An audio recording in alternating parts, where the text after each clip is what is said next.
ഇന്ന് നമ്മൾ വന്നിട്ടുള്ളത് ഞങ്ങളുടെ കസിൻ്റെ വീട്ടിലാണ്.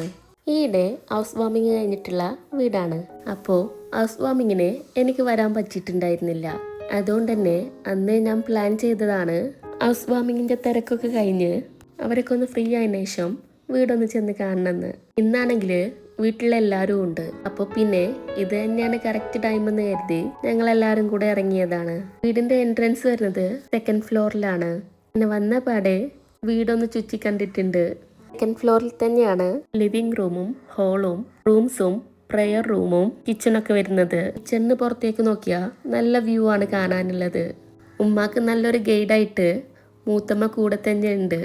നല്ല കാര്യമായിട്ടുള്ള സംസാരത്തിലാണ്. പിന്നെ ഇതാണ് വർക്ക് ഏരിയ ആയിട്ട് വരുന്നത്. ഇവിടെ നിന്ന് നോക്കിയാൽ നല്ല കുറേ കാഴ്ചകൾ കാണാൻ പറ്റുന്നുണ്ട്. ഫസ്റ്റ് ഫ്ലോറിലാണ് ഗസ്റ്റ് റൂമും ഹോം തിയേറ്ററൊക്കെ വരുന്നത്. അതുപോലെ നമ്മൾ പൂളും വരുന്നത് ഫസ്റ്റ് ഫ്ലോറിൽ തന്നെയാണ്. തേർഡ് ഫ്ലോറിൽ അവരുടെ ഓഫീസാണ് സെറ്റ് ചെയ്തിട്ടുള്ളത്. സത്യം പറഞ്ഞാൽ വീടിൻ്റെ എല്ലാ ഭാഗങ്ങളൊന്നും എനിക്ക് കവർ ചെയ്യാൻ കഴിഞ്ഞിട്ടില്ല. ഞങ്ങളെല്ലാവരും വീട് കാണാൻ നിന്നപ്പോഴേക്കും മക്കൾസ് എല്ലാവരും പൂളിലിറങ്ങാനുള്ള തിരക്കിലാണ്. ഡ്രസ്സൊക്കെ ചേഞ്ച് ചെയ്ത് കൊടുത്ത് മക്കൾസിനെല്ലാവരെയും പൂളിലിറക്കിയിട്ടുണ്ട്.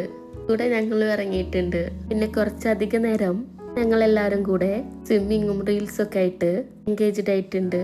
കുട്ടികളാണെങ്കിൽ ഡബിൾ ഹാപ്പിയാണ്. സത്യം പറഞ്ഞാൽ ഈ വീട് നമുക്ക് ഒരു റിസോർട്ട് ഫീൽ ആയിട്ടാണ് തോന്നിയിട്ടുണ്ടായിരുന്നത്. പിന്നെ ഓരോരുത്തരും പിടിച്ച് നിങ്ങൾ കരക്ക് കയറ്റിയെങ്കിലും തിരിച്ചതേ സ്പീഡിൽ വെള്ളത്തിൽ തന്നെ ചാടും. ഒരുവിധം എല്ലാവരെയും കയറ്റി ഫുഡൊക്കെ കഴിച്ച് കുറച്ചധികം സമയം ഞങ്ങളെല്ലാവരും കൂടെ സംസാരിച്ചിരുന്നിട്ടുണ്ട്. ഈ ബാൽക്കണിയിൽ നിന്ന് നോക്കിയാൽ നല്ലൊരു ഈവനിങ് വൈബൊക്കെ കിട്ടും. അങ്ങനെ ഈവനിങ് വൈബൊക്കെ ആസ്വദിച്ച് കുറച്ച് നല്ല മൊമെന്റ്സ് ഉണ്ടാക്കിയിട്ടുണ്ട്. അപ്പോൾ വീടിൻ്റെ പേര് പറയാൻ ഞാൻ വിട്ടുപോയിട്ടുണ്ട്. സിത്താര മഹൽ.